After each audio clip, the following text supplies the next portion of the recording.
So, good morning, coaches. It is nice to be here, nice to see you, nice to be able to chat to you. Thanks very much, Brandon, for that insightful presentation. Virtual is very good, and a lot of people are doing it. A lot of the major sports around the world are doing it. I think a little bit later when we get into the Q&A, I'd be very interested to know the funds generated. How much does it make for the sporting code, and is it profitable? Is it worthwhile? Sean spoke up front about me specifically attending some FIFA World Cup events, which I have.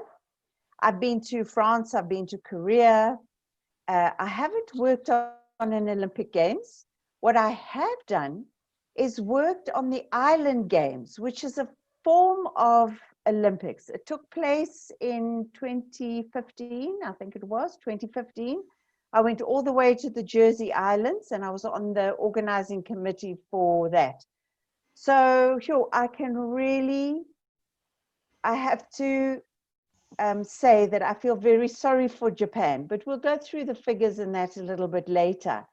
But we'll discuss that a little bit later. But also talking about the FIFA World Cups, Intune was very lucky, and we also worked with Brandon on many of this with many of the sponsors. But we were very lucky to work with a lot of the sponsors on the 2010 World Cup in South Africa, which was great.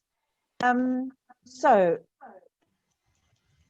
what I had a very good look at, we got told very late that Sarah was unable to present, but we're really looking forward to her still coming to present.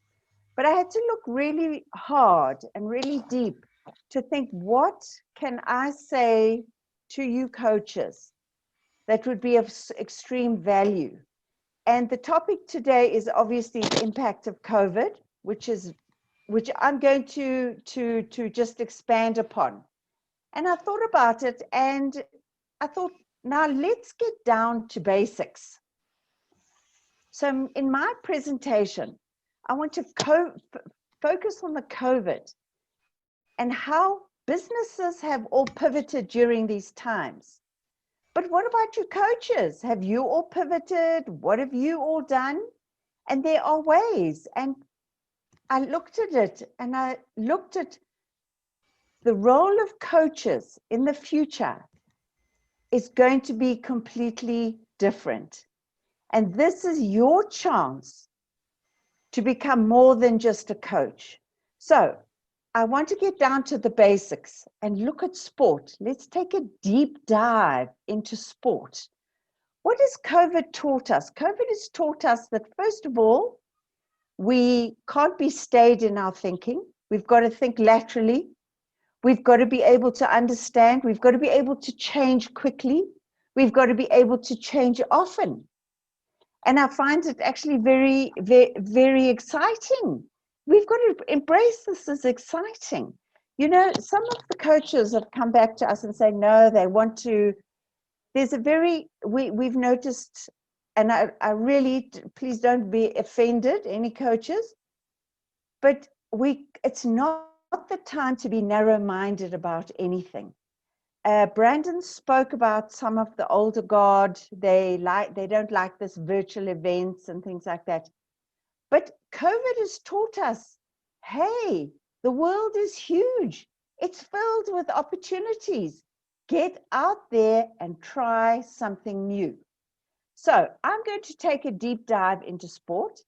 I'm also going to, I put together, admittedly, hurriedly, a couple of interesting stats. You know, we in PR, a lot of our time is spent on research. So we do love research. So excuse us, we do look at, we love figures. If you ask a media person, what do you love more than anything? I'm telling you, they'll all say, give us stats. They all love stats. So we all love stats. Now, looking at it, sport is immensely powerful. every single government in the whole world, in all the 200 and whatever countries there are in the world, every government acknowledges how important sport is. It is important for the economy, it's important for culture, it's important for the well-being of the nation. I mean, governments have to look at the health, and they've got to look at the well-being of all their people. You know, Mandela once put it very, very well. It brings people together in a way that nothing else can. It brings communities. You can speak, it crosses all cultures and that. So I just want to start sharing with you. I want to start sharing my slides with you. So let's get on to slide number 1, the opening slide.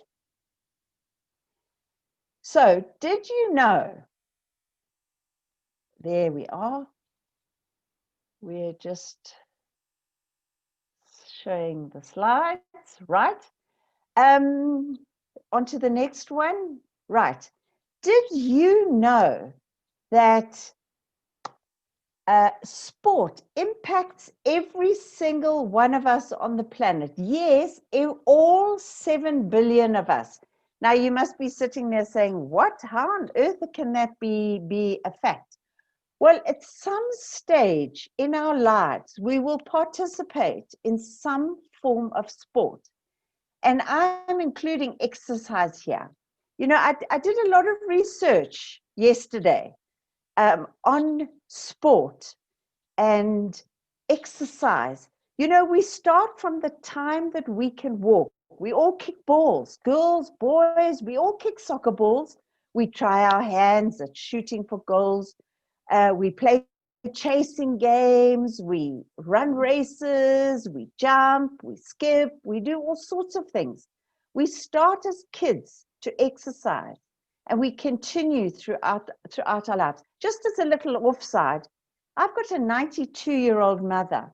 And let me tell you, my old mother of 92 is exercising. She's going to exercise classes twice a week.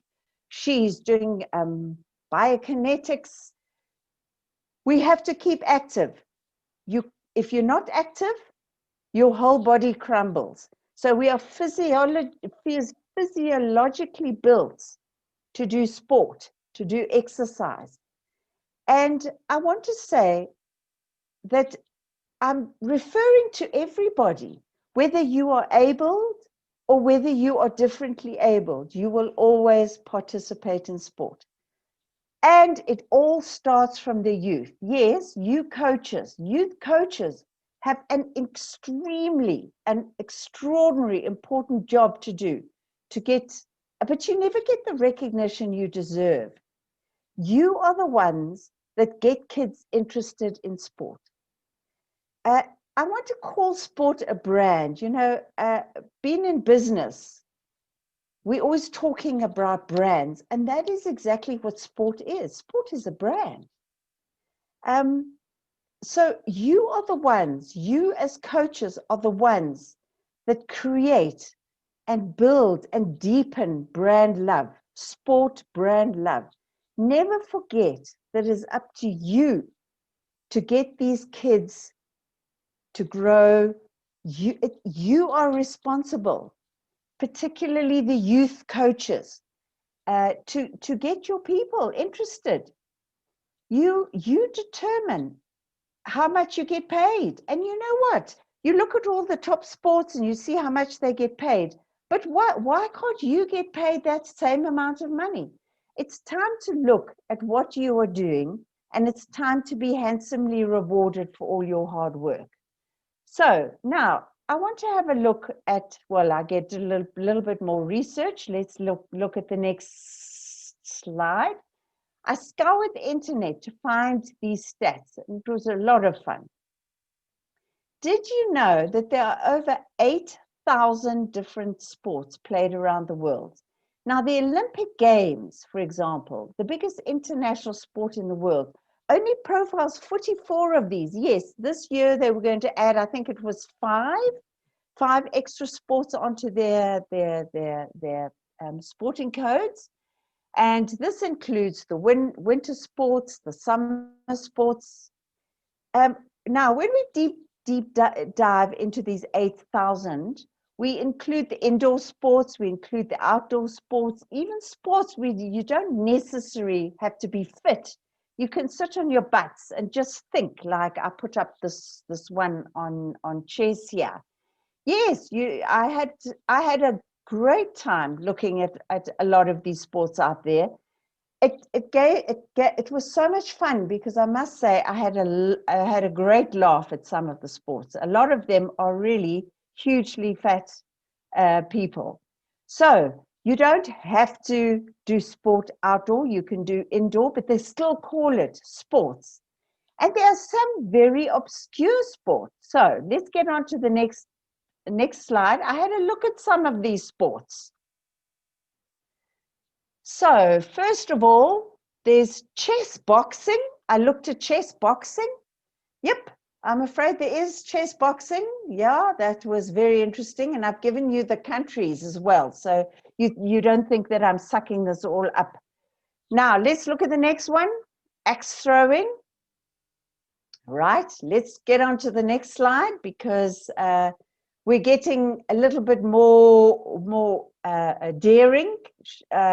Onto the next one. Ice climbing, yes, that's in Iceland, on the glaciers. The glaciers change every year, so the climbing changes every year. Now, this one I found quite interesting. Tuna tossing, okay. It would be Australia. That's great fun. Carry on to the next slide. Fireball soccer. This was very interesting for me. Okay, next one. I don't know how they do that. And look, that guy's barefoot too. Pole throwing in Scotland. I have seen some videos of that. I found it very hilarious. But these are sports. Let's get on to the next one. Now we're going to get even stranger. Rabbit jumping in Sweden. And how about this one? Toe wrestling. England, toe wrestling. It is called a sport. And there are lots of people that really enjoy it. There are communities that support this ardently. People get fit just for toe wrestling. You know, that also means that you have to do a lot of exercise. You've got to build up your strength for toe wrestling. On to the next one now, we're getting even more bizarre. All right, fine. Wife carrying Australia, Germany, the UK, Estonia, Ireland, USA. Well, you've got to be fit to carry your wife as well, I suppose.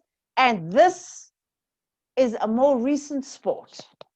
This is extreme ironing in the USA, UK, the Netherlands. So every year you go off and you find yourself a really dangerous place and you do your extreme ironing. So I just found this a little bit funny. So before we get on to the next slide, where does that leave us? Only a small number of people, or small number of athletes manage to make it to the professional levels. The rest of us become amateurs. We join social clubs. We have a lot of fun. There's even some gogos that play soccer. And then we get those that become grandstand and armchair followers. We can become critics. We become coaches. These are the majority of us. And I actually took a deep look into this. We are actually the critical cog in the sports wheel. We are where the money is generated from sport. While sitting watching professionals,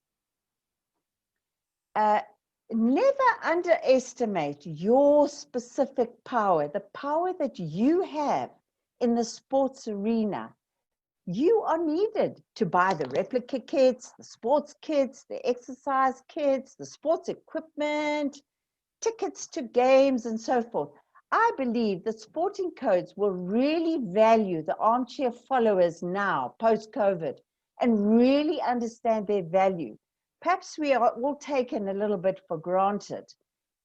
You know, they are so busy worrying about these Messis and Ronaldos rather than actually rather worrying about all of us, because we are the people that are important. We are the people. We find we are the ones that start off those Messis and Ronaldos and Itukunes and all of that. Now, since starting our Intune school sports webinars, or now we call them Intune, we are now in tune with sport. We've had a multitude of speakers chatting about the importance of playing sport and the positive effects of how sport is absolutely vital in good health and well-being. But just here is one to recap. Let's get on to, we'll go through them quickly. Builds heart strength, we know that. Increases lung capacity, brings communities together, increases confidence. Now, this is important in youth, increases confidence. It teaches teamwork, which is really important in the youth. Teaches trust, releases endorphins for mood improvement, and it prevents depression. Now, just looking at this depression, we've been speaking a lot to coaches. Did you know that, sorry, not coaches, teachers. A lot of teachers are telling us that they are having a lot of problem with their pupils feeling depressed. Depression is one of the key problems during these COVID times. Also, and sport and exercise, just, you know, we've had presentations. I mean, we had that wonderful presentation from Tanya Williams, who's even offered everybody out there a business opportunity to get involved, to start doing your own sport, putting your own sporting programs together. And it starts with school. It starts with where you are by your desk.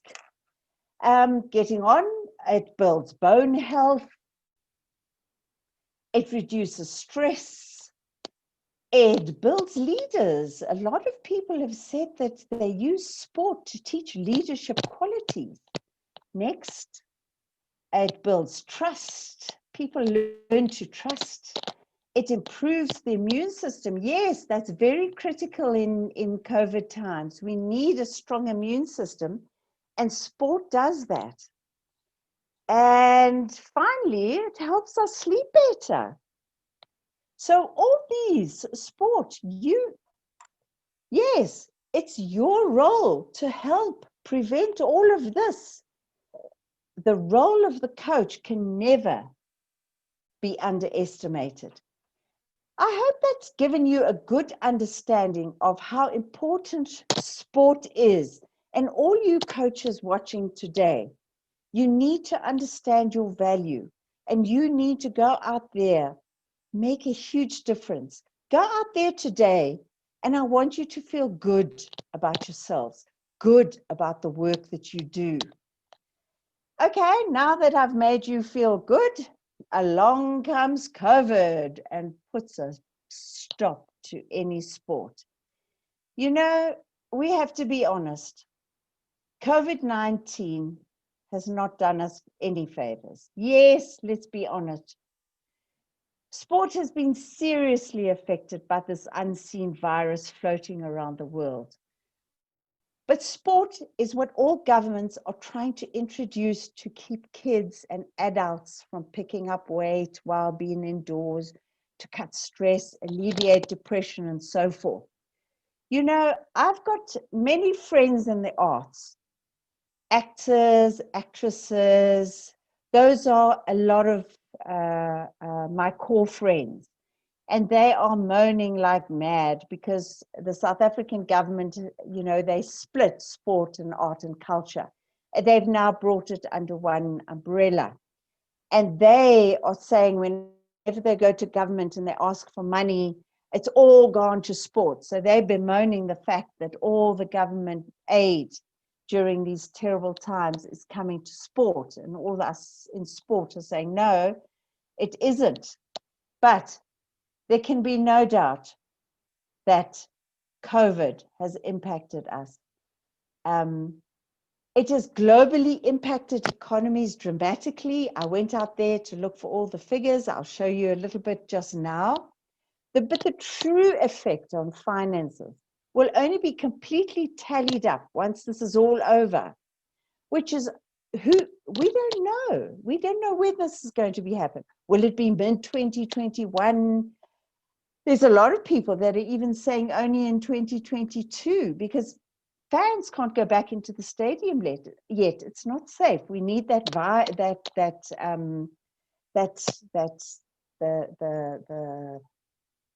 we need the antibodies. We need to be able to become immune to this. So, as I said, I've been scouring the internet to have a look at the figures, and not many have come out. There are a couple that have come out between January and May, but nothing since then. But what I will tell you, you coaches, is you thought you had it bad.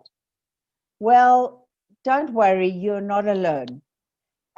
So let's look at the international events that have been completely cancelled. So let's look at the next slide. Tennis, for example, I could find the stats on tennis. They have recorded that over 900 international tournaments have had to be cancelled, including the Roland Garros, the US Tennis Open, Wimbledon. Now, Wimbledon was a little bit fortunate when the SARS virus came. I think it was in 2003. They suddenly thought, oh no, we need to get insurance against this. So they have got insurance against pandemics. So they did get a little bit of a payout, but that did not make up for all the money that they lost for Wimbledon this year.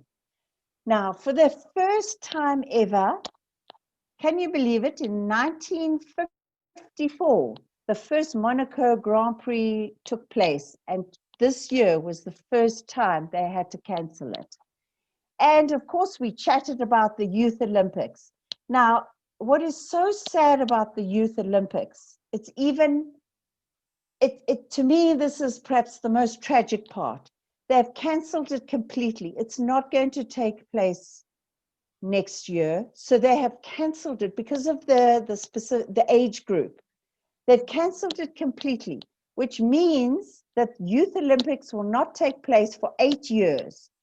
That is a whole generation of our youth that have been seriously affected. Just think of all those millions of hopefuls. Those hopefuls were hoping to get that Olympics would get them into scholarships for university, get them into wonderful schools. All that opportunity has gone out the window for all those people. And I must tell you, I find that extremely sad. You know, we've talked about what is happening virally. I mean, Brandon has really given us great insight into that, and that is definitely a way to go. And I was very amazed at the numbers. They have got up to 40, I think they said 45, he said 45,000 around the world. So I'd be interested to see the money that the Comrades Marathon actually made for us. Now, sport is definitely opening up, but to no crowds. We, who are the majority of the people that make up the money, we are not the bums on seats. Yes, we are watching, so there is a little bit of revenue that is coming, but where's that revenue coming from? It's TV rights. Yes, TV is capitalizing on it because we're all watching from home now because we can't go to the stadium. So TV rights is a bit of a savior, as it is injecting funds into sport. So many of them are doing it. So let's have a look at the money that goes into sport on a global basis.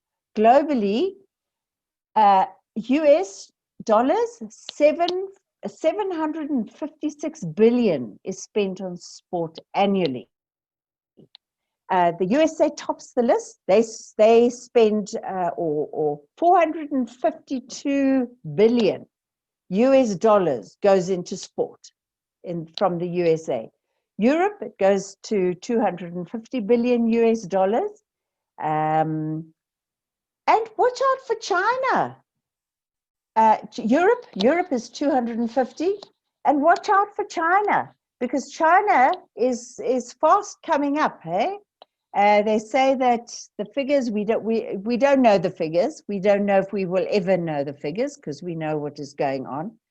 But we know what goes on in China, so we're not sure that we'll ever get the exact figures there. But China is a massive sport market. And I just put up here, I looked at Japan.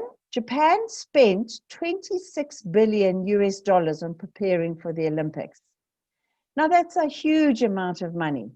And they obviously want to make up that money. But we don't know. The Olympic Games will happen next year. It will happen in 2021. It will still be called the 2020 Olympics. But we don't know whether the crowds will be allowed in. We don't know how what format that Olympics will take. And I would hate to be in the shoes of the Japanese Olympic Committee, because they must be really not sleeping at night. So, as I said before, we thought we had it bad. I think they must be extremely worried. And it would have been interesting to hear from Sarah, and I will look forward to hearing from her again. And we wish her a speedy recovery, and I hope everything is going well. But she, for example, she has been in Switzerland with the Olympic Committee. She's now gone back to Germany, her hometown, where she is living off. She's working from home, and it will be interesting to see what her takeout will be. So let's have a look at how the money is channeled. On to the next slide. This is how the revenue is split up. This is this professional sport, sports rentals. That is very interesting. Clubs and gyms fees, the infrastructure, food, and that.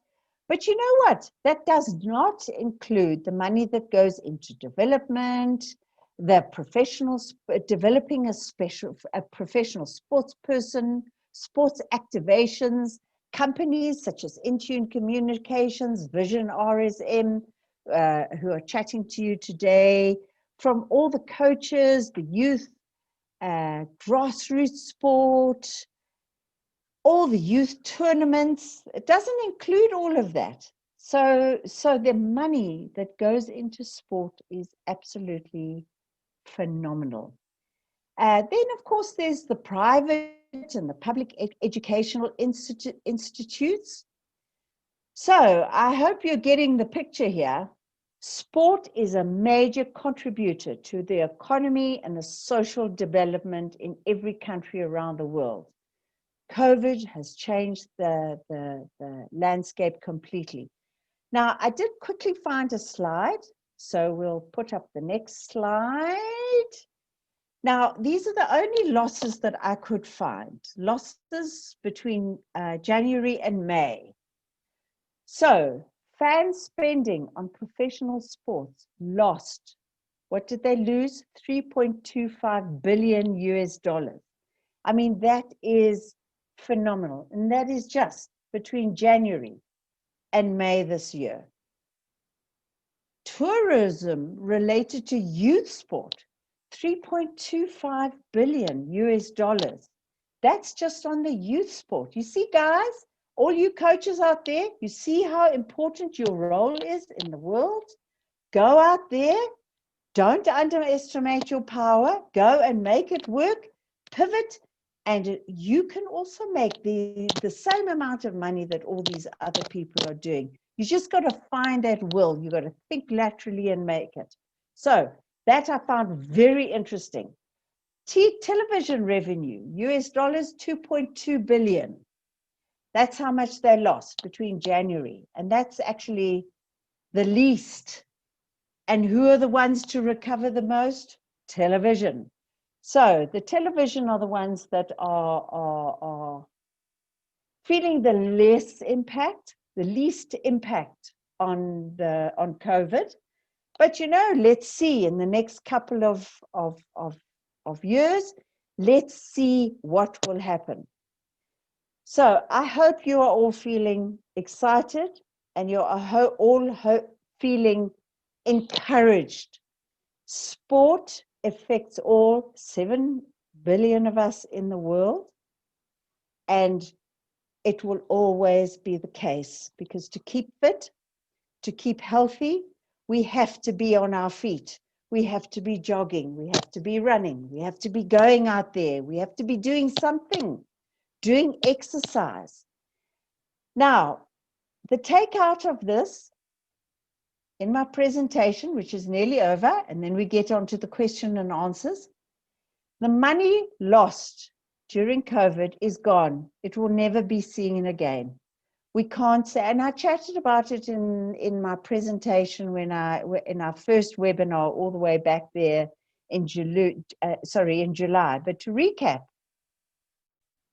you can't put 3 or 4 bums in one seat. That money is gone. Those people will not get that money back. Hence, I said to you, these clubs, everybody will value the armchair supporters, the coaches, the bums in seats. They will appreciate you a lot more now. You know what I didn't mention? I also looked at the furloughing. They all talk about furloughing of salaries. Yes, most of these sports personalities did have to have a salary cut. Messi agreed to cut his by 70%. That was one of them I saw. But most of the sports personalities took a pay cut. And I think they all live lavish lifestyles. So I think they must have been really upset. Well, they understood the rationale behind it. But I think they too will value the fans a lot more than they have ever valued it before. So, and what has happened to the sponsors? Well, we can talk about that because we work in the sponsors field. We work in that space. And a lot of the sport, for example, from an Intune point of view, there was no Kassey Schools Cup this year, and we were going to go bigger and better. So we're thinking of doing that next year. There was no Denon Nations Cup. But do you think the funds went into the sport? No, it went into the company. Why? Because they had to pay the salaries. It's bridged the gap between lockdown and the times when there were no sales. So many of the sponsors had to pull out completely, as they no longer could afford to pay all that money. Rights fees had to be furloughed, and a lot of the sponsors had to pull out completely and say, no, we can't do this anymore. Stadiums have completely have taken a big dive. Sporting codes, the money simply has gone. It's not going to come in. They're not going to get that money back again. So that sort of ends my little bit of presentation. We'll get on to the question and answers. But what I want to say here is, let's look at Intune communications. What is the remainder of our half hour going to be? We're going to look at what the idea of pivoting, the idea of, I can go back. Let me put myself back on again. There we are. So we're going to talk about pivoting. What it can do to you as a coach, how you can actually go out there and not only make the money that you were before COVID, but even possibly making more money from it. Now, just to let you know about Intune communications. Well, first of all, we decided, okay, Kassey and the Denon Nations Cup were not happening. Some of our other clubs, they are still happening. So yes, I'm not saying that we had an impact in our revenue, but not completely.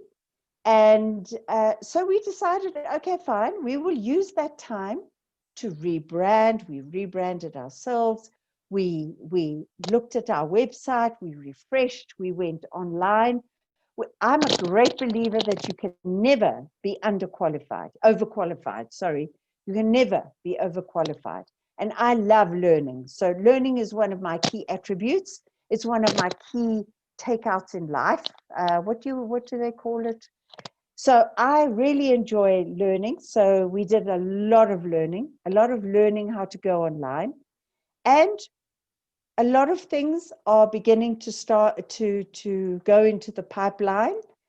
And we're going to put courses together. We've made great decisions on what we are going to do. And to me, I've enjoyed is a little bit of would I say I enjoyed COVID? No, I wouldn't, not at all, because I don't like the uncertainty of it. But I have used the time productively. And I must look back at 2020 and say to myself, I have pivoted, I have learned, and I'm happy with what I have done. So I do feel comfortable in what we have done. Now, in the meantime, we have had wonderful clients that have continued to see sport as a key driver of life. As I said, all 7 billion of us at some stage have played sport. So sport is a driver of life. And we have all gone out there and we have made things work for ourselves, and it's up to you. And one of the clients that has made it work for themselves is KFC. But Sean has just reminded me, I forgot talking about how you make things work. I'm going to just cross over to Sean's screen. There is a little YouTube video that we did find on the internet that we'd like to show you about pivoting and how to make things work. So here we are. Sports leagues are finalizing plans to restart as soon as next month. With no crowds, the game broadcast is guaranteed to look and sound different. But fans can look overseas for clues on how the pandemic will affect the show. One common novelty involves cardboard fans in the stands. For 4 or 5 seconds, if you look at the cards, you could almost think that there's people. Or scratch the cardboard and replace them with stuffed animals, courtesy of the South Korean Hanwha Eagles. A soccer club in Denmark is taking things to the next level.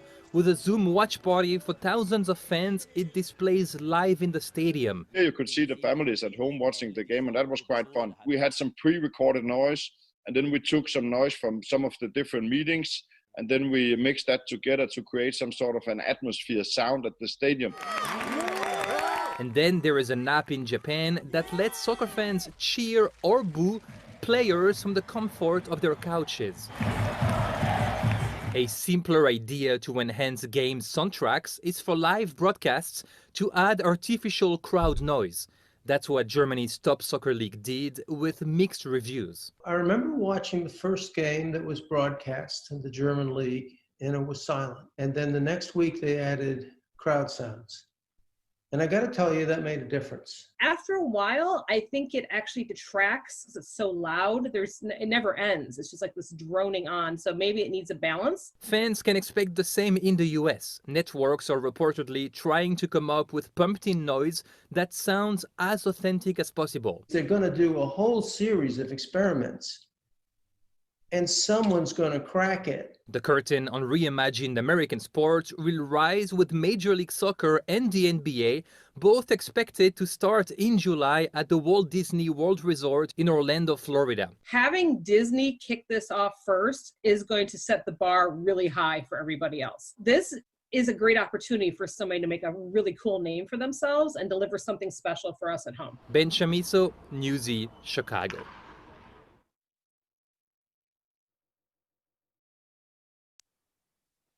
So there you have it.